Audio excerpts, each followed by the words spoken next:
people are dying, and the people who commit this crime against these vulnerable women are not being held accountable. Why is this happening? Our observer is David Yambio from South Sudan. He is one of 600,000 migrants and asylum seekers who are stuck in Libya, hoping to get to Europe. He and more than 1,000 others camped out late last year at a center operated by the UN Refugee Agency in the capital, Tripoli. They flocked to the center after Libyan security forces carried out a brutal operation, raiding homes and arresting thousands of migrants. With the huge crowd gathered outside, the center wasn't able to keep operating and had to move its activities elsewhere. The UN announced that it would be closed down on January 10th. That morning, the Libyan police moved in.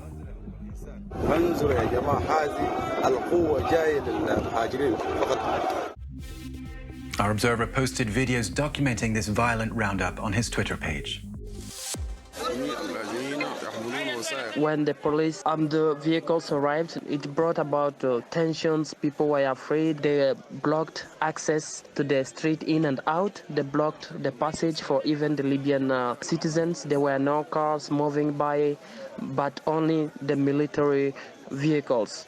We basically negotiated the situation, but amid that also everyone, the refugees, asylum seekers, they came out in large numbers trying to denounce any use of violence with their banners, with their signposts and chanting evacuation, evacuation and freedom and safety.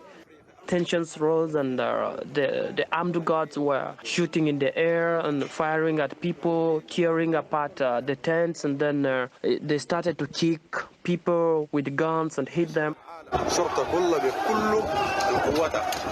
So within this process, few people managed to, to escape, and those who were on the run then were shot at by the militias and the armed forces. These people were attacked, they were rounded up, they were beat, they were forcibly packed in these buses and then taken to different locations. Some were taken to detention centers. Most refugees are now detained in Enzara. They don't have access to toilets, they don't have blankets and mattresses to sleep on. These are kind of tortures, human rights violation.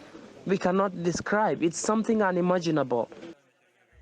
These refugees and asylum seekers have been held in the Ain Zara detention center for 3 weeks. They say it's overcrowded, they don't have enough to eat, and they're hoping to be evacuated to Europe.